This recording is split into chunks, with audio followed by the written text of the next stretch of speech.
Досвідка знайшов дощик і раніше спазнилась. Така яна шэра, заспана. Наш яшчэ спяць. Толькі я ляжу, не сплючы ад поўначы і пасыкаю, прыслухоўваючыся, як наспявае мой нарыў на руцэ, як ён пячэ і патузывае. За акна чуваць чырыканне вераб'ёў, а ў кухні за дзвярыма клухкае прачнуўшыся квактуха і дзіўкаюць куранята. Я отчепил бурчок, пихнул рукой в фортку.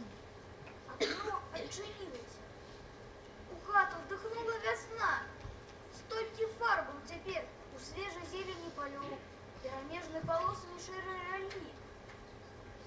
У зелені лугоў папырскана жаўцізной расцвіўшай лотаці у сіняватай смузе далягляду. А рысаваць усё ж не хочацца. Чаму? Не ведаю сам. Мусіць, з таму, чаму цяпер міне не хочацца бабуліных казак. Вясна, восень і дзеці, спяць абое, смачна нагуляўшыся за дзень да поўнай знямогі. Ніна каля мамы на ложку, а Толік на падлозе ў начоўках. З таго дня, як ён пазнаў смак прастору і сонца, вочы хочуць смяяцца, а ножкі тупаць і тупаць. Сам надоючы пачаў вылазіць з калыскі, ды ўпаў на падлогу. Таму яго зараз кладуць у начоўках. Ды вось Толік устаў, пацёр вочы і вылез з начовак. Я прыціх, пагляджу. Малы адвык ужо клікаць на помач бабулю ці маму. Пачынае свой дзень самастойна.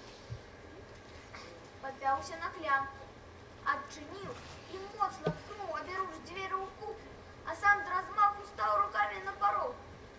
Пакуль ён угрунтоўваўся на нагах, перад ім ужо клохкае яго найбольшы вораг – квактуха. Яна сунецца на яго, натапыруўшы белае пер'е, а за ёю жоўтыя пушыстыя цівачкі, з якіх яна так балюча плюецца. Толік не губляецца. Левой рукой ён гладзіць пад кароткай кашулькай голы пуп, а правай настаўляе пагрозліва палец і кажа: «Не люсь, туліцца не можна, будзе Толя піць лязінай, а-та-та!» Але туліцца, клохкае і грозна сунецца на яго. Тады малы вяртаецца ў хату і шукае лязіну. У кутку стаіць кульба, якую бабуля, хварэючы, падпірае сваю старасць. Толік бярэ яе, як папала, за канец, падымае дужкай угару і паварочваецца да ворага. Вораг перабраўся ўжо цераз парог і кліча за сабой сваю пісклівую дружыну. Пачынаецца бітва. Толік устае на пальчыкі і зверху б'е кульбай перад самай дзюбай квактухі. Недонос.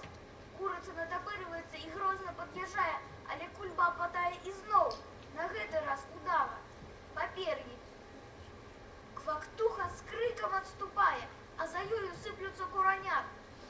Пераможца праследуе. Бярэцца адной рукой за вушак дзвярэй, другой валажэ за сабой кульбу.